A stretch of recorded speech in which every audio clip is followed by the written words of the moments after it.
Avez-vous remarqué comment c'est rendu spécial de faire passer ces entrevues? C'est rendu que c'est les candidats qui posent des questions. C'est l'employeur qui dit Puis, est-ce que tu vas me rappeler? Alors aujourd'hui, les gens ne cherchent pas du travail, ils cherchent à vivre des expériences. Les gens, en fait, ce qu'ils recherchent à faire, c'est maximiser leur retour sur investissement. Et c'est pour ça que je parle de l'employé roi, l'employé ROI. Donc, c'est pas roi dans le sens qu'il faut répondre à tous ses caprices, mais il faut vraiment maximiser son retour sur investissement. Alors, imaginons que vous avez 100 dollars à investir et que je vous propose de me confier votre 100 dollars et qu'à la fin de l'année, je vous redonne votre 100 dollars pour un magnifique retour sur investissement de 0%. Allez-vous être intéressé? Probablement pas. Peut-être vous allez vous dire, ben, si j'allais voir ailleurs, peut-être qu'en échange de mon 100 dollars, je pourrais recevoir en retour 110 dollars après un an. Et puis là, je vous parle d'investissement, mais sur le marché du travail, c'est la même logique. Donc, les employés se disent peut-être qu'un autre employeur qui, en échange de mon engagement actuel, pourrait me donner plus de ce que je valorise le plus. Et ce n'est pas nécessairement le salaire. L'autre option, au lieu d'aller voir ailleurs, l'employé pourrait décider de se désengager. C'est-à-dire d'offrir un peu moins de rendement. Mettons, au lieu d'offrir 100, il va offrir 90. C'est juste assez pour que personne ne s'en rende compte. Mais il va continuer de profiter encore des avantages que son employeur donne actuellement pour un retour sur investissement de 11%. Évidemment, la troisième option, celle qu'on privilégie, c'est d'inciter les gens à s'investir davantage. Donc, l'idée, c'est pas de sortir le fouet ou de forcer les gens à travailler plus fort, c'est de simplement mettre en place les conditions favorables pour aller chercher l'engagement discrétionnaire de chaque personne, c'est-à-dire de donner aux gens tellement de ce qu'ils valorisent le plus dans un travail satisfaisant que naturellement, ils vont se mettre à s'engager davantage. Alors, pour arriver à faire ça, évidemment, c'est important de comprendre c'est quoi les attentes des gens et s'assurer que nos comportements sont adaptés en conséquence. Parce que si les gens nous disent ce qu'ils veulent pour un travail satisfaisant, si on n'en tient pas compte, évidemment, l'engagement ne sera pas au travail. Ensuite, pour s'engager au travail, les gens veulent partager votre vision.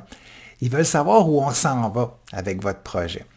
Et donc, c'est important de clarifier ce que j'appelle votre UWP, votre Unique Working Proposition, ou la proposition de travail unique, qui est composée de 3 éléments. Votre mission d'entreprise, qui répond à la question qui vous êtes, à quoi vous servez. Ensuite, votre vision, où vous voulez vous rendre. Et vos valeurs, comment vous faites les choses chez vous. Alors, c'est la meilleure façon de s'assurer qu'on va attirer les bonnes personnes pour les bonnes raisons. Ensuite, pour s'investir au travail, les gens vont vouloir mettre à contribution leurs forces le plus souvent possible au quotidien. C'est ce que j'appelle le pilier de l'action. Alors, l'idée, c'est vraiment de positionner ces employés sur une échelle, une grille où, selon leur attitude et leurs compétences, leurs aptitudes, on va les évaluer et on va pouvoir justement clarifier quelles sont leurs forces pour pouvoir les mettre à contribution le plus souvent possible. Donc, encourager les gens à partager, à coacher, à faire du mentorat auprès des autres.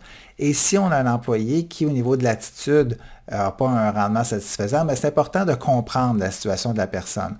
Donc, poser peut-être la question, qu'est-ce que tu changerais dans ton travail si tu pouvais? Ou qu'est-ce qui a changé qui nous a amené à cette situation-là aujourd'hui? La pire chose à faire avec un employé qui a une mauvaise attitude ou un mauvais rendement, c'est de l'ignorer, parce que le message qu'on lui envoie, c'est que sa contribution n'est pas importante. Le quatrième pilier de l'engagement, c'est l'appréciation. Alors, les gens ne veulent pas nécessairement avoir des cadeaux, ils veulent seulement que notre attention soit concentrée sur les choses qui font de bien. Et habituellement, ce qu'on fait, c'est que les gens font des comportements qui donnent des résultats et quand le résultat est là, on offre de la reconnaissance. Mais si on était capable, plutôt que d'attendre la performance pour offrir la reconnaissance, d'offrir de la reconnaissance proactive qui va engendrer les comportements. Donc, pour faire ça, ce qu'il s'agit de faire, c'est de ne pas d'attendre toujours le résultat, mais plutôt de reconnaître les efforts, les comportements, même si ça ne donne pas toujours le résultat qu'on voulait avoir, et aussi reconnaître les personnes. Donc, pas juste ce que les gens font, mais aussi ce que les gens sont, en leur offrant de l'autonomie, de la formation, en les impliquant dans les décisions. Donc, de cette façon-là, on va offrir de la reconnaissance proactive, on n'attendra pas toujours le résultat. Les bons comportements vont se multiplier et par effet de boule de neige, il va y avoir plus de bons résultats qui vont arriver ultimement. Avoir une conversation hebdomadaire avec ses employés, c'est aussi une autre forme d'appréciation.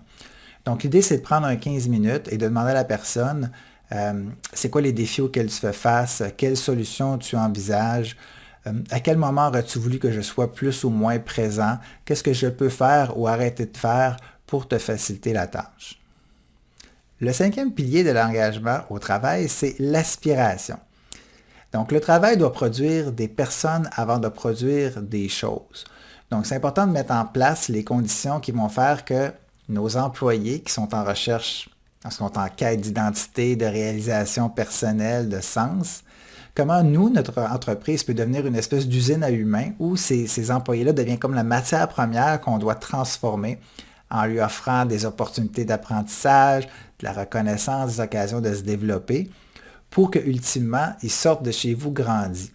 Donc l'idée, c'est de fournir aux gens de l'autonomie, de leur fournir des amis, des gens qui ont des valeurs communes, et de leur fournir des outils pour développer leurs compétences, pour aller chercher de la confiance, du plaisir, et ultimement d'aspirer à quelque chose de plus grand que soi.